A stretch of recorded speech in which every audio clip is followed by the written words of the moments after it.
আকাশ ভাঙা গর্জনের মতো এক ঘোষণা করে বসল ইরান। যদি বোমা পড়ে তাহলে আর কোনো পথ থাকবে না, পারমাণবিক অস্ত্র তৈরির দিকেই হাঁটবে তারা। তেহরানের বিপ্লবী গার্ডের অ্যারোস্পেস মিউজিয়ামে সারিবদ্ধ ক্ষেপণাস্ত্রগুলোর সামনে দাঁড়িয়ে ইরানের সর্বোচ্চ নেতা খামেনির উপদেষ্টা আলী লারিজানি ঘোষণা দেন, আমরা পারমাণবিক অস্ত্র বানাতে চাই না, কিন্তু যদি কেউ ভুল করে তাহলে আত্মরক্ষার জন্য আমাদের বাধ্য হতেই হবে। এই বক্তব্যের সূত্রপাত মার্কিন প্রেসিডেন্ট ডোনাল্ড ট্রাম্পের হুমকি থেকে। মার্কিন প্রেসিডেন্ট ট্রাম্প সম্প্রতি হুমকি দিয়েছেন, ইরান যদি পরমাণু কর্মসূচি নিয়ে চুক্তিতে না আসে তাহলে বোমা বর্ষণ করা হবে, সেই সঙ্গে আরোপ করা হবে দ্বিতীয় ধাপের শুল্ক। এবার মুখ খুলেছেন খামেনি নিজে। রমজান শেষে এক ভাষণে তিনি বলেছেন, যদি কেউ ইরানের বিরুদ্ধে পদক্ষেপ নেয় তাহলে পাল্টা আঘাত হবে বিধ্বংসী। সেই সঙ্গে ইরান আনুষ্ঠানিকভাবে চিঠি পাঠিয়েছে জাতিসংঘ নিরাপত্তা পরিষদে যুক্তরাষ্ট্রের উস্কানিমূলক মনোভাবের বিরুদ্ধে।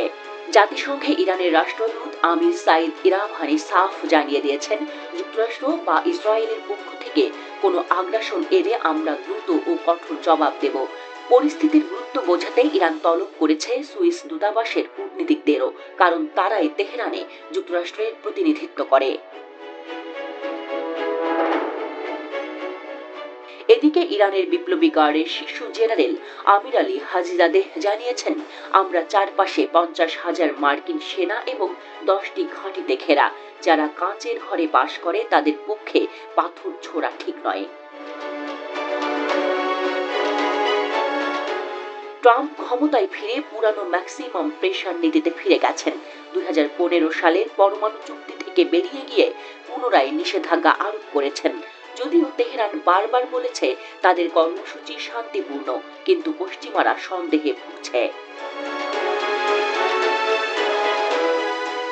চুক্তিতে ফেরার আভাস দিতে গিয়ে ট্রাম্প সম্প্রতি খামেনিকে চিঠি লেখেন, যেখানে আলোচনা নয় তাহলে বোমা, এই বার্তা স্পষ্ট।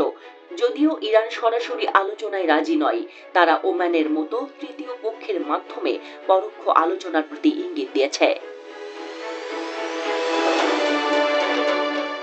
এই উত্তেজনার মাঝেই ইরানের পররাষ্ট্রমন্ত্রী আব্বাস আরাকচি নিশ্চিত করেছেন, তারা যুক্তরাষ্ট্রের চিঠির উত্তর দিয়েছেন, অর্থাৎ সংকটের মাঝেও কূটনৈতিক জানালা এখনো বন্ধ হয়নি।